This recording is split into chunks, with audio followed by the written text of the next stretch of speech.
Assalamualaikum warahmatullahi wabarakatuh. Perkenalkan, nama saya Lia Febriani dengan NIM 17066220006 dan rekan saya Raisa Naila dengan NIM 117066046 dan Rinda Lisniawati Lutfia dengan NIM 170666021. Baik, saya akan membuat tutorial analisis korelasi menggunakan aplikasi Evios. Oke.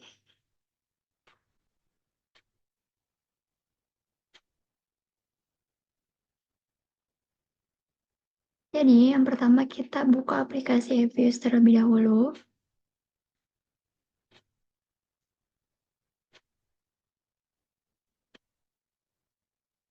Kita buka data yang kita mau analisis.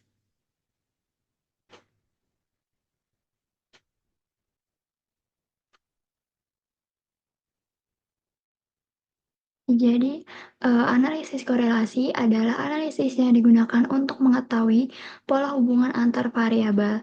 Untuk melihat pola hubungan antara dua variabel digunakan korelasi bivarit. Untuk lebih dari dua variabel digunakan korelasi multivariat. Dan untuk parsial digunakan korelasi parsial. Evius memberikan fasilitas pada kita untuk dapat menemukan nilai koefisien korelasi. Akan tetapi, koefisien korelasi yang disediakan hanya untuk korelasi bivarit. Untuk lebih memahami cara untuk mendapatkan nilai koefisien korelasi, perhatikan langkah-langkah berikut ini. Jadi, untuk dapat melihat korelasi antara dua variabel terlebih dahulu, dapat dibuat scatter plot untuk mengetahui arah dari hubungan antara dua variabel tersebut. Yang pertama, kita klik graph. Lalu kita tulis variabel kita cek satu-satu. Yang variabel Y ditulis di bagian pertama. Jadi karena data saya variabel Y-nya itu prof, jadi ditulis pertama. Dan kita coba pakai variabel DTA.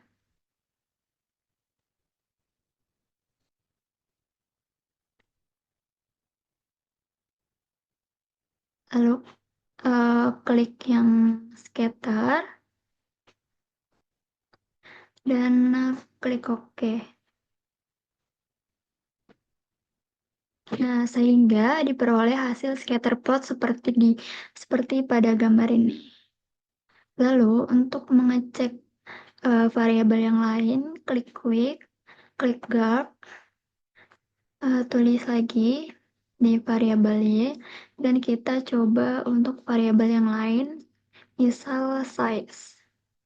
Lalu, klik OK,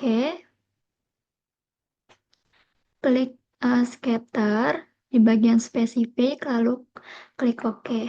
Maka muncul scatter plot dari variabel yang lain. Kita coba variabel yang lain juga.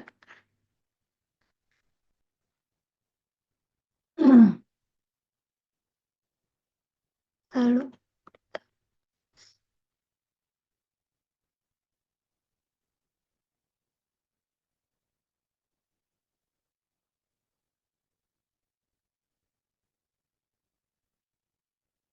ini muncul di variabel ketiga.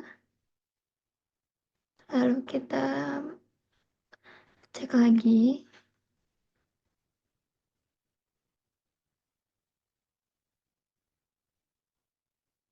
Klik OK. Klik scatter dan klik OK lagi. Ini muncul scatter plotnya. Kita cek lagi di variabel terakhir.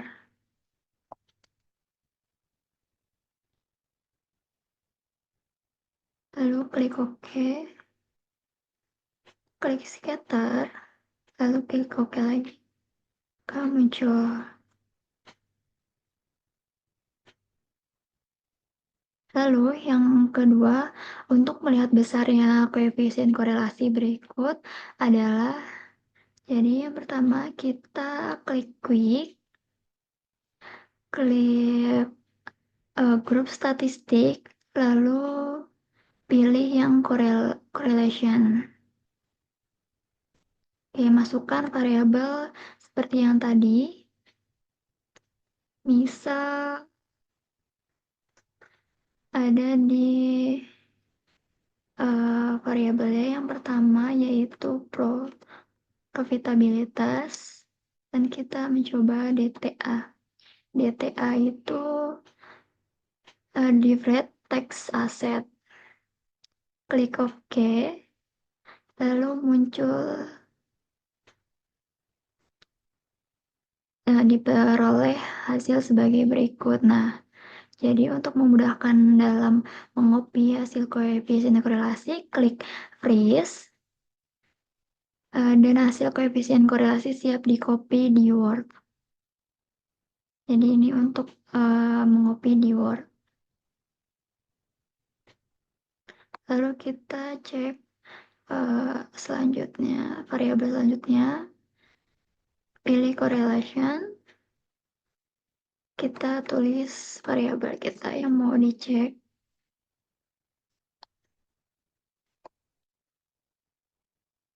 Klik OK.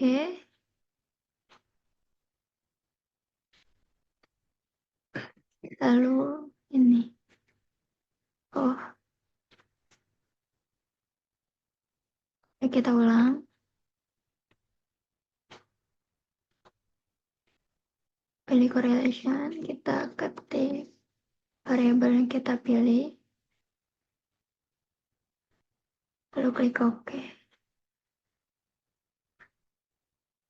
Dan ini muncul. Jadi untuk mengopi, kita pencet freeze terlebih dahulu. Dan ini siap, datanya siap di copy di Word. Oke, sekian dari saya. Saya kembalikan ke rekan saya. Baik, berikutnya masuk ke interpretasi analisis korelasi. Jadi setelah analisis korelasi yang rekan saya lakukan sebelumnya, berikut adalah interpretasinya. Pertama, itu ada korelasi antara variabel profitabilitas dan juga DTA.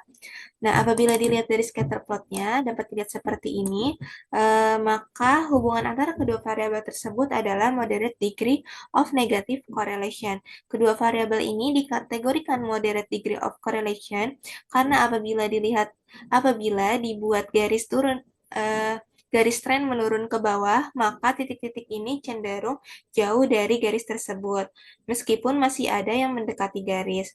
Nah, hubungan yang negatif ini ditunjukkan dengan titik-titik yang memiliki pola menurun ke kanan bawah, atau dengan kata lain, semakin tinggi profitabilitasnya, maka semakin rendah DTA-nya. Apabila kita lihat dari tabel koefisien korelasinya, itu ditunjukkan dengan angka minus 0,579856. Hal ini menunjukkan tanda negatif, artinya hubungan kedua variabel ini saling berbalikan.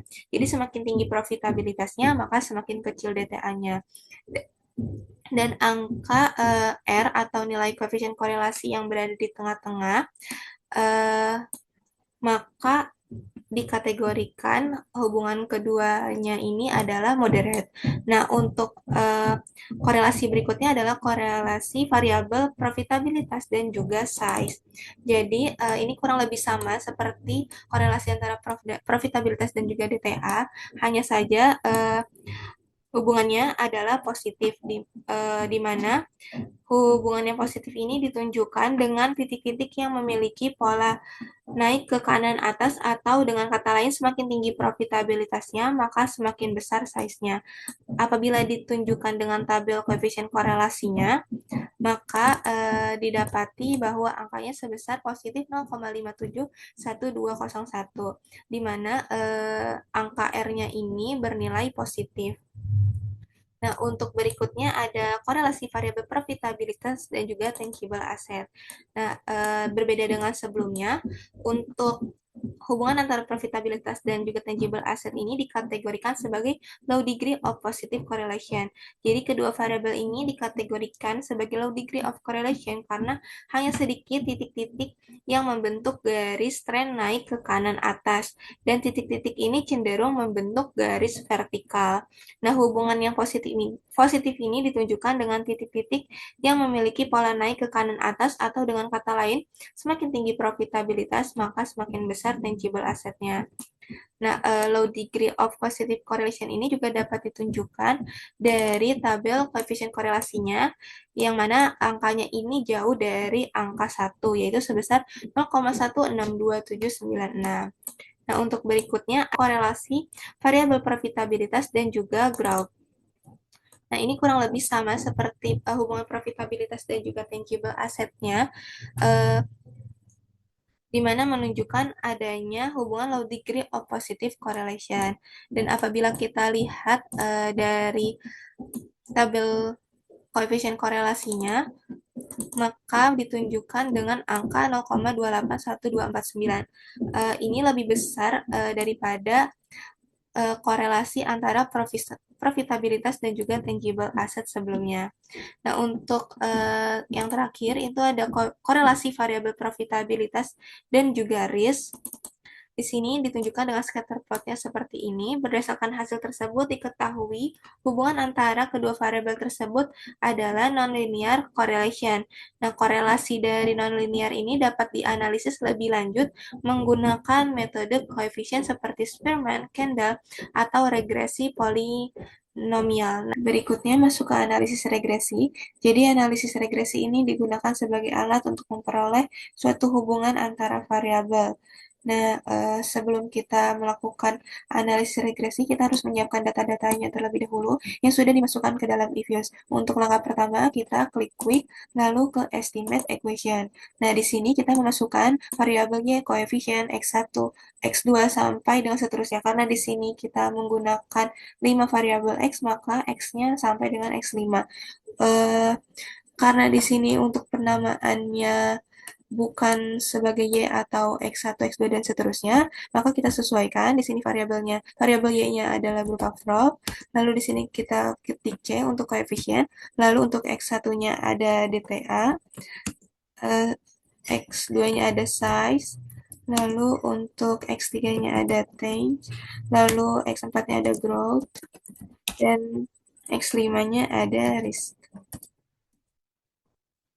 Nah, kita pastikan bahwa kita memilih metode least square. Lalu kita klik OK, maka akan diperoleh hasil interpretasi akan dijelaskan oleh rekan saya. Baik, selanjutnya saya akan menjelaskan interpretasi terkait hasil analisis regresi yang telah dijelaskan sebelumnya oleh teman saya. Nah, baik. Jadi di sini adalah tampilan dari hasil analisis regresi. Nah, di mana di sini tuh ada dependent variable, method, sample periods includes, cross section includes, dan juga total panel balance observasi. Nah, di sini dependent variable itu merupakan profitabilitas yang menjelaskan bahwa dalam penelitian ini tuh menggunakan variabel profitabilitas sebagai variabel dependen atau juga variabel terikatnya. Nah, kemudian di sini ada metode. Metode itu yang menjelaskan metode yang digunakan untuk analisis ini. Yang dimana menggunakan Panelists Square yang merupakan adalah fixed effect model. Kemudian ada sampel, di mana sampel ini menunjukkan series waktu yang digunakan dalam analisis ini. Nah, untuk sampelnya itu menggunakan pada tahun 2002 hingga 2008. Nah, kemudian ada periods include, di mana ini tuh menjelaskan banyaknya atau lamanya atau juga series tahun dalam penelitian. Di sini ada 7. Kemudian ada cross section included, di mana ini ada 21 entitas yang diamati dalam analisis ini. Kemudian ada total panel balance observation, jadi ada 147 observasi totalnya. Nah, di sini bisa dilihat tampilan dari analisis regresi, di mana T statistik dan juga probabilistik sini merupakan hasil dari pengujian parsial, dan kemudian F statistik dan juga probabilitas F statistik ini merupakan hasil dari pengujian serentak. Nah, Pengujian serentak itu merupakan pengujian yang dilakukan untuk melihat apakah suatu model regresi yang terbentuk secara keseluruhan ini itu merupakan suatu model yang signifikan. Nah, bisa dilihat F statistik ini tuh memiliki nilai 27,866616 dengan nilai probabilitas F statistik yaitu sebesar 0,000. Nah, karena nilai probabilitasnya ini kurang dari 0,05, maka H0 itu tidak diterima dan H1-nya itu diterima. Jadi dapat disimpulkan bahwa model regresi yang terbentuk adalah signifikan. Nah, kemudian dan statistik dan juga probabilistik ini merupakan eh, hasil dari pengujian parsial. Nah, pengujian parsial merupakan pengujian yang dilakukan untuk melihat apakah suatu variabel pada model regresi yang terbentuk itu memiliki pengaruh secara individu. Nah, di sini kita ada 5 variabel yaitu variabel DTA, variabel size, variabel time, variabel growth, dan juga variabel risk. Nah, untuk variabel DTA itu memiliki tes statistik sebesar negatif 5,6747757 dengan nilai probabilitasnya 0,00. Karena nilai probabilitasnya 0,00 yang kurang dari 0,05 maka H0 itu tidak diterima dan H1-nya diterima. Jadi variabel DTA ini itu memiliki pengaruh signifikan terhadap variabel profitabilitas. Nah, kemudian untuk variabel size-nya ini memiliki nilai tes statistik sebesar 5,105278 dengan nilai probabilitasnya 0,000. Nah, karena nilai probabilitas ini kurang dari 0,05, maka H0-nya itu tidak diterima dan H1-nya diterima. Jadi, variabel size ini memiliki pengaruh yang signifikan terhadap profitabilitas. Nah, kemudian untuk variabel tang memiliki nilai tes statistik sebesar 1,973247 dengan nilai probabilitas 0,0504. Nah, di sini nilai probabilitasnya lebih dari 0,05, maka H0-nya diterima dan H1-nya ditolak. Jadi nilai tang ini eh, tidak memiliki pengaruh yang signifikan terhadap profitabilitas. Nah, kemudian untuk variabel growth itu memiliki nilai tes statistik sebesar 1,593433 dengan nilai probabilitas 0,1133, di mana nilai probabilitas ini itu lebih dari 0,05. Jadi H0 itu diterima dan H1-nya ditolak. Jadi untuk variabel growth ini tidak memiliki pengaruh yang signifikan terhadap variabel profitabilitas. Dan yang terakhir itu ada variabel risk, di mana nilai tes statistiknya itu sebesar 1,558447 dengan nilai probabilitasnya 0,1214, di mana nilai probabilitas ini lebih dari 0,05. Jadi H0 diterima dan H1-nya tidak diterima. Maka untuk variabel risk ini tidak memiliki pengaruh yang signifikan terhadap variabel profitabilitas. Nah, untuk selanjutnya itu ada koefisien determinasi. Jadi berdasarkan hasil estimasi parameter regresi diperoleh nilai R² sebesar 0,497023, yang artinya variabel DTA, variabel size, variabel time, variabel growth, dan juga variabel risk ini mempengaruhi variabel profitabilitas itu sebesar 49,7%. Nah, untuk sisanya yang sebesar 50,3% itu bisa dipengaruhi oleh variabel lain yang tidak masuk di dalam analisis atau model ini. Nah, kemudian ada interpretasi model. Untuk interpretasi model itu bisa kita lihat dari sini, di mana Y-nya adalah Y sama dengan eh, negatif 1,3034, kemudian dikurang 0,2028 dikalikan X1, kemudian ditambah 0,0524 dikalikan X2, kemudian ditambah 0,076 dikalikan X3, kemudian ditambah 0,0484 dikalikan X4, kemudian ditambah 0,3852 dikalikan X5. Nah, untuk interpretasinya, jadi untuk setiap penurunan satu satuan dari X1 ini atau variabel DTA itu akan menurunkan profitabilitas sebesar 0,028.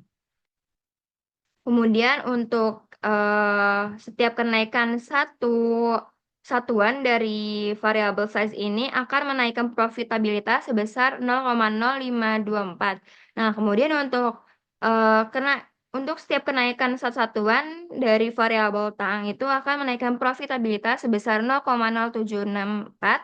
Dan untuk setiap kenaikan satu satuan dari variabel growth itu akan menaikkan profitabilitas sebesar 0,484. Dan yang terakhir itu untuk setiap kenaikan satu satuan dari variabel risk itu akan menaikkan profitabilitas sebesar 0,3852. Baik, mungkin itu saja yang dapat kami jelaskan mengenai pengaplikasian EVIOS terkait analisis korelasi dan juga analisis regresi. Apabila ada kesalahan kata, mohon dimaafkan. Wassalamualaikum warahmatullahi wabarakatuh.